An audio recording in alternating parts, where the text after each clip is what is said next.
सभी भाई और बहनों को जय मसीह की। आज का वचन है पहला कुरिन्थियों 4 अध्याय उसका 14 पद, जहाँ पौलुस कुछ चेतावनी दे रहे हैं। इस प्रकार लिखा है, मैं तुम्हें लज्जित करने के लिए यह बातें नहीं लिखता, परंतु अपने प्रिय बालक जानकर तुम्हें चिताता हूँ। प्रेरित पौलुस ने हमें शर्मिंदा करने के लिए बातें नहीं लिखी, परंतु अपना बहुत ही प्रिय बालक जानकर हमें समझाया। 15 पद में लिखा है, क्योंकि यदि मसीह में तुम्हारे सिखाने वाले 10,000 भी होते तो भी तुम्हारे पिता बहुत से नहीं, इसलिए कि मसीह यीशु में सुसमाचार के द्वारा मैं तुम्हारा पिता हुआ। पौलुस ये बातें उस समय की कलीसिया के लोगों को एक पत्री द्वारा समझा रहे हैं, और ये परमेश्वर का जीवित वचन आज भी कलीसिया के लोगों से बात करता है। आज हम में से बहुत से भाई और बहनें ऐसी हैं जो बिना अपने आत्मिक पिता की शिक्षा को पूर्ण रीति से ग्रहण किए बिना ही उनको छोड़कर कहीं अपना अलग से या तो अपनी कलीसिया बना लेते हैं या फिर परमेश्वर के वचनों का जो है प्रकाशन देने लगते हैं। और कई भाई बहन ऐसा भी हैं जो कि अपने आत्मिक पिता को छोड़कर किसी दूसरे को अपना आत्मिक पिता बना लेते हैं। इसलिए पौलुस कहता है, यदि मसीह में तुम्हारे सिखाने वाले 10,000 भी होते हैं तो भी तुम्हारे पिता बहुत से नहीं। मैं आज उन भाइयों बहनों से बात करना चाहता हूँ कि वो अपने आत्मिक घर को, जहाँ उन्होंने अपनी आत्मिक आंखें खोली होती है, उस अपने आत्मिक घर को क्यों भूल जाते हैं, क्यों अपने आत्मिक पिता को भूल जाते हैं। जब हम अपने आत्मिक पिता के साथ रहकर सेवा नहीं कर सकते या अपने आत्मिक पिता को कुछ समझते नहीं हैं, उसकी शिक्षा को तुच्छ जानते हैं, तो हम कैसे कह सकते हैं कि जो स्वर्ग में है वो हमारा पिता है या हम उसके बेटे बेटियां हैं। मेरे भाइयों और बहनों, हमारे गलत फैसले के कारण और अपनी बुद्धि के सहारे के कारण ना तो हम खुद की आत्मिक उन्नति कर सकते हैं और ना ही दूसरों की आत्मिक उन्नति कर सकते हैं। अगर हमको लगता है कि हम हमारे बिना आत्मिक पिता की शिक्षा ग्रहण किए, बिना उसको कंप्लीट किए हम दूसरों को सिखा सकते हैं, तो शायद हम गलत हैं। तो हम बिल्कुल गलत हैं। पहला कुरिन्थियों 1 अध्याय उसका 17 पद में लिखा है, क्योंकि मसीह ने जो मुझे बपतिस्मा देने को नहीं वरन सुसमाचार सुनाने को भेजा है, और यह भी शब्दों के ज्ञान के अनुसार नहीं, ऐसा ना हो कि मसीह का क्रूस व्यर्थ ठहरे। मेरे प्रिय भाई और बहनों, ये सुसमाचार सुनाना शब्दों के ज्ञान के अनुसार नहीं है। एक सांसारिक बच्चा भी 17-18 साल का हो जाने तक अपने सांसारिक माता पिता के घर में रहकर सीखता है कि ज़िंदगी को कैसे जीना है, कैसे दूसरों से व्यवहार करना है, क्या सही है क्या गलत है। मगर आजकल कुछ भाई और बहन लोग कलीसिया में आते ही बहुत ही जल्दी शिक्षा को समझ जाते हैं, वचनों को समझ जाते हैं, और अपनी बुद्धि ही का ज्ञान परमेश्वर के वचनों से जोड़ कर देने लग जाते हैं।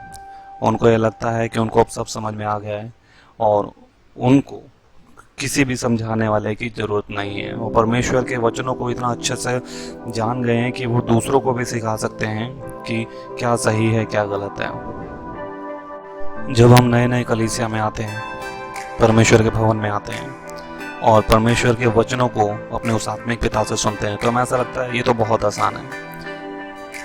ये हमारे आत्मिक पिता आए, हमारे पासवान आए, इन्होंने आधा घंटे का 1 घंटे का वचन सुनाया, सारी बातें बाइबल के वचनों से सुनाई, बाइबल में से सुनाई हैं, ये तो बहुत ही आसान है, ये तो हम भी कर सकते हैं। मगर परमेश्वर के वचन को सुनाने से पहले की जो कड़ी मेहनत है, 3-3 4-4 दिन जागना, परमेश्वर से प्रार्थना करना, घुटनों पर बैठना, उस हर एक वचन के हर एक लाइन के हर एक शब्द को समझना, ये मेहनत कोई नहीं देखता है। बस उनको ये लगता है कि पासवान आए हैं, पास्टर साहब आए हैं, उन्होंने वचन सुना दिया, बहुत इजी काम है, ये तो हम भी कर सकते हैं।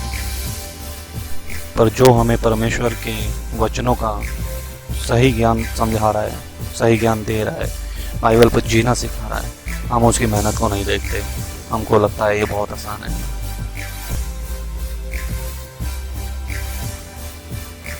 लूका 15 अध्याय उसका 11 पद, यहाँ मेरे प्रिय उड़ाऊ पुत्र के बारे में दृष्टांत है। मैं इस कहानी को आपको नहीं बताऊंगा, आपको अपनी बाइबल में खुद ही ये कहानी पढ़नी है। ये कहानी हमें बताती है कि अगर हम अपने पिता की इच्छा को नहीं मानते हैं तो हमारा क्या होता है। कहीं मेरे नए नौजवान मसीह भाई बहन ये वचन को पढ़ते हैं, पहला कुरिन्थियों 1 अध्याय उसका 27वां पद लिखा है, परंतु परमेश्वर ने जगत के मूर्खों को चुन लिया है कि ज्ञानवानों को लज्जित करें, और परमेश्वर ने जगत के निर्बलों को चुन लिया है कि बलवानों को लज्जित करें। ये वचन सुनने के बाद नए हमारे जो मसीह भाई बहन लोग हैं, जो खुद ही अपनी कलीसिया शुरू कर लेते हैं बिना अपने आत्मिक माता पिता के, और खुद ही सब कुछ करना मांगते हैं, और इसी वचन के अनुसार वो सोचते हैं कि परमेश्वर ने हम मूर्खों को चुन लिया है। मगर मेरे भाइयों और बहनों, मैं आपसे एक प्रश्न करना चाहता हूँ, क्या आपको ज्ञानवानों को लज्जित करने के लिए परमेश्वर के वचनों को अपने आत्मिक पिता से सीखने की जरूरत नहीं है? क्या वचनों का बिल्कुल सही ज्ञान आप अपने आत्मिक पिता से नहीं सीखना चाहते? और बलवानों को लज्जित करने के लिए क्या आपको पवित्र आत्मा के बल की आवश्यकता नहीं? अभी तो आपके आत्मिक पिता ने आपको दूध ही पिलाना शुरू करा था, मगर आप छोड़कर चले गए। अगर वो आपको अन्न खिलाना शुरू कर देते तब क्या होता? पहला कुरिन्थियों 3 अध्याय उसका दूसरे पद में लिखा है, मैंने तुम्हें दूध पिलाया, अन्न न खिलाया, क्योंकि तुम उसको खा नहीं सकते, वरन अब तक भी नहीं खा सकते हो, क्योंकि अब तक शारीरिक हो। मसीह में मेरे भाइयों और बहनों, क्या आप अपने शारीरिक पिता को छोड़कर किसी दूसरे को अपना पिता मान सकते हैं? नहीं ना। तो आप कैसे अपने आत्मिक पिता को, जिसने आपकी आत्मिक आंखें खोली, जिसने आपको वचन का दूध पिलाया, वचन को जानना सिखाया, परमेश्वर के पास ले गया, कैसे आपने उस पिता को छोड़कर किसी दूसरे पिता को अपना आत्मिक पिता बना लिया? मेरे प्रियो, इसमें कोई दो राय नहीं कि यीशु मसीह आपको सब कुछ सिखाएगा, वही आपका आत्मिक पिता है, वही गुरु भी है, वही सब कुछ है। कई मेरे भाई बहन ऐसा सोचते हैं कि अब हमें किसी की ज़रूरत नहीं, यीशु मसीह हमारे साथ है, वो जिंदा खुदा है, वही हमें सब कुछ सिखाएगा, और वही हमें बाइबल पढ़ना, उसको समझना भी सिखाएगा, वही हमें सारे भेदों को समझाएगा।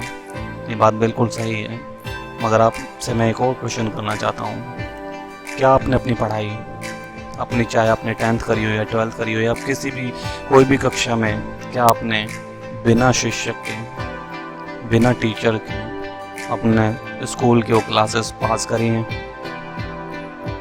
बिना स्कूल जाए, बिना क्लास अटेंड किए ही आपने क्या सारी परीक्षा पास कर ली? क्या आज आप पहली क्लास में होकर एक 12वीं के स्टूडेंट को या 12वीं को जो पास कर चुका है, क्या आप उसको शिक्षा दे सकते हैं?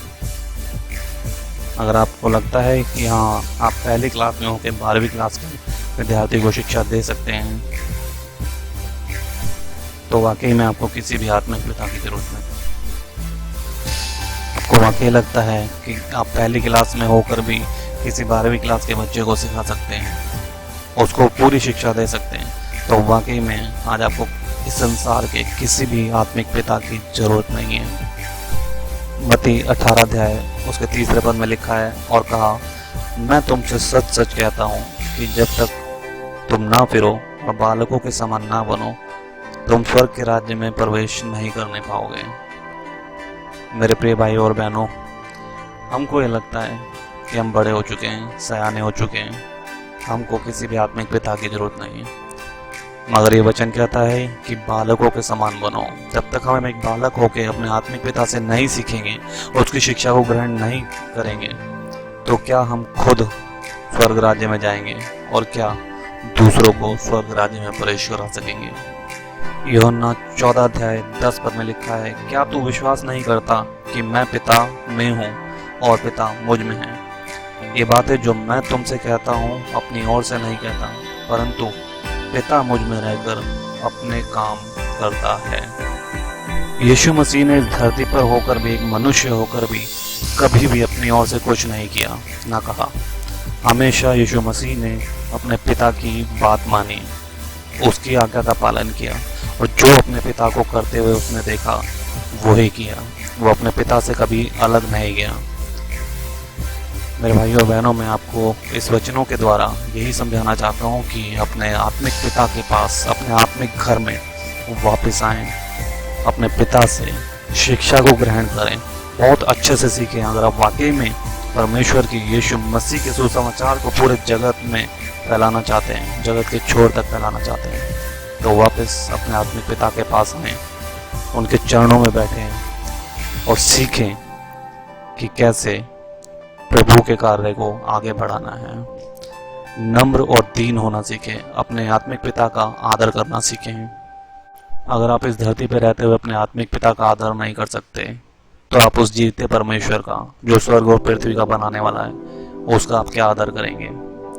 अगर आप अपने आत्मिक पिता के अधीन नहीं हैं, तो यीशु मसीह के अधीन कैसे हो सकते हैं? जब आपकी खुद की आत्मिक उन्नति नहीं है, तो आप दूसरों की आत्मिक उन्नति कैसे कर सकते हैं?